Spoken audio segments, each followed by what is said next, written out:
Olá pessoal, tudo bem? Aqui é o professor Francisco Melo e na aula de matemática de hoje a gente vai estudar sobre os conjuntos. Vamos ver uma pequena introdução a respeito da teoria dos conjuntos. Vamos para a nossa aula.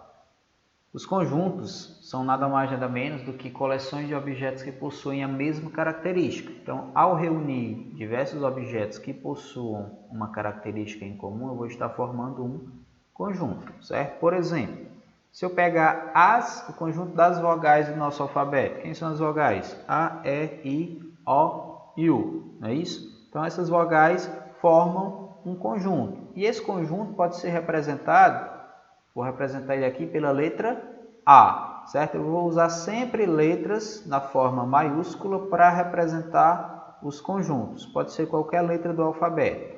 A única regra é que essa letra esteja na forma maiúscula. E aqui todos os meus objetos estão listados entre chaves e separados por vírgula. E esses objetos que formam o meu conjunto, eu chamo eles de elementos do meu conjunto, certo? Então, quem são os elementos do conjunto A nesse caso? É a vogal A vogal E, a I, a O e a U, ok? E eu posso contar quantos elementos tem nesse conjunto, não posso? Porque ele é um conjunto finito, um conjunto que possui fim, ou seja, eu posso determinar quantos elementos esse conjunto tem. E para determinar quantos elementos esse conjunto tem, eu vou utilizar a seguinte notação. O N vai me representar o meu número de elementos, entre parênteses vai estar o nome do meu conjunto, no caso se eu estou contando os elementos do conjunto A, então vai ficar o número de elementos de A é igual a 5. Por quê? Porque eu tenho aqui 1, 2, 3, 4, 5 elementos. Então é assim que eu denomino a quantidade de elementos de determinado conjunto, ok? Outro exemplo, conjunto dos números pares positivos menores que 100. Se eu for considerar os pares positivos menores que 100, eu sei que vai iniciar do 2, do 4, do 6, do 8, até chegar no 100. Então, são aí cerca de 50 números, não é isso? Então, para me escrever tudo isso, torna-se um pouco inviável. Não é impossível, mas é um pouco inconveniente eu escrever tantos números assim, não é isso? Então, a gente pode utilizar o seguinte recurso. Eu vou chamar esse conjunto de conjunto B, certo? Eu vou escrever aqui os primeiros elementos, que são o 2, o 4, o 6, o 8. Para mim não ter que escrever todos, eu vou colocar aqui só reticências. Aí coloco vírgula novamente, coloco os últimos números do meu conjunto para indicar que ele é um conjunto finito. 96 e 98. Por que o 100 não entra? Porque são os pares positivos menores do que 100. Então, o 100 não vai entrar no meu conjunto. Então, isso aqui é um recurso que a gente utiliza, as reticências no meio do conjunto, para escrever apenas os elementos iniciais e os elementos finais. Isso indica que eu tenho mais elementos aqui no meio. Mas que como é um conjunto muito grande, não me convém escrever todos eles, ok?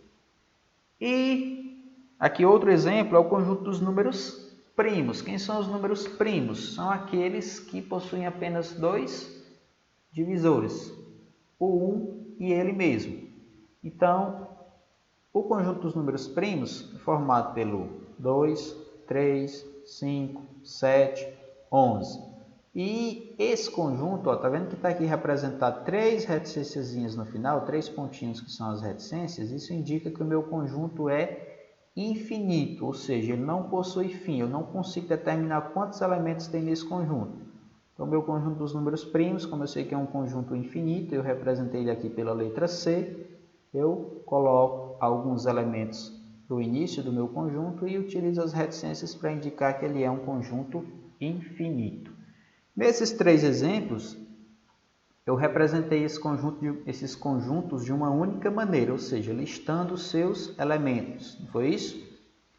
Mas existem 3 formas de representar um conjunto, e a gente vai ver as 3 agora. A primeira delas é o que a gente acabou de fazer, que é listar todos os elementos, certo?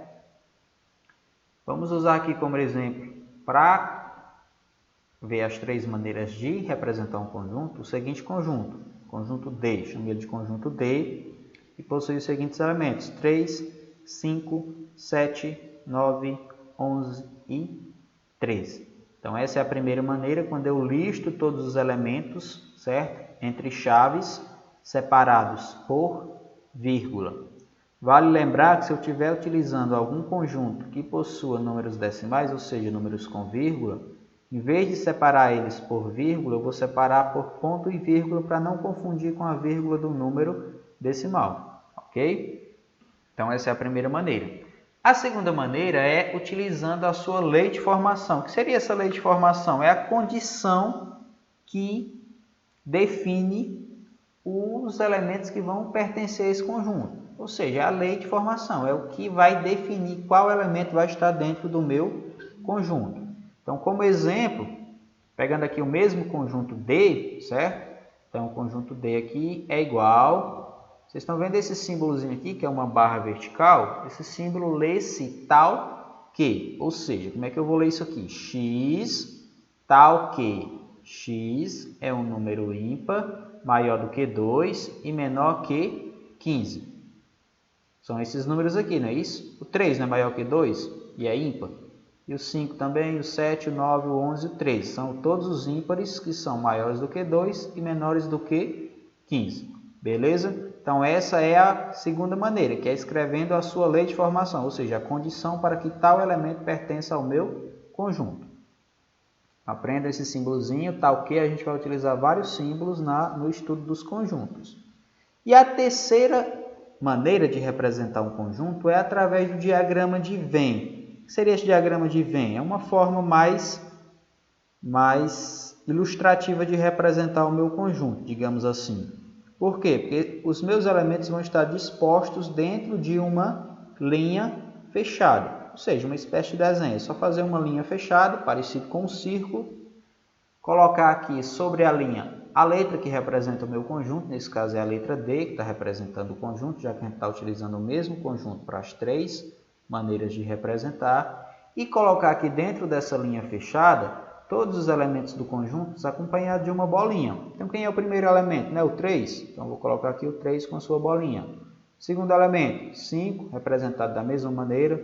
O 7, o 9, o 11 e o 13. Então, isso aqui é um diagrama de Venn. A gente vai utilizar ele bastante ainda quando estivermos falando sobre conjuntos, ok? Então, para representar o conjunto com o diagrama de Venn, é só colocar os elementos ao lado de uma bolinha dentro de uma linha fechada. Beleza?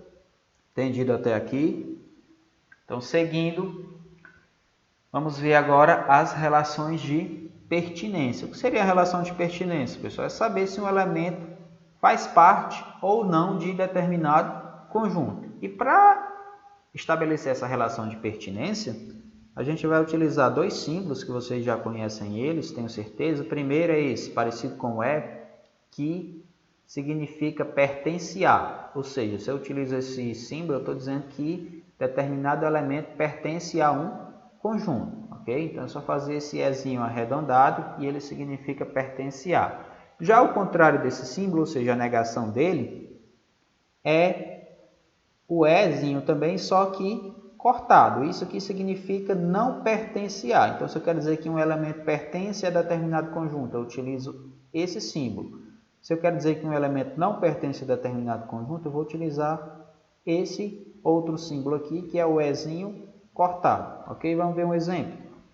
Considerando ainda o conjunto anterior, formado pelos números ímpares maiores que 2 e menores que 15, e se eu considerar o número 5, o 5 não está aqui dentro do meu conjunto, então eu posso dizer que o 5 pertence ao conjunto D. Então, em vez de eu escrever pertence, eu utilizo apenas o símbolo, certo? Então, 5 pertence ao conjunto D. Já se eu pegar o número 8, o 8 não está aqui no meu conjunto, não é isso? Até porque esse conjunto é de números ímpares e o 8 é um número par. Então, eu vou dizer que o 8 não pertence ao conjunto D. Então, em vez de eu escrever não pertence, que vai ficar bem mais extenso, eu vou utilizar apenas o símbolo aqui. Ó. Eu coloco o símbolo de não pertence, então isso significa, lê-se da seguinte maneira, 8 não pertence ao conjunto D. Ok, pessoal? Espero que tenham compreendido e na aula de hoje era só isso. Obrigado e um abraço a todos.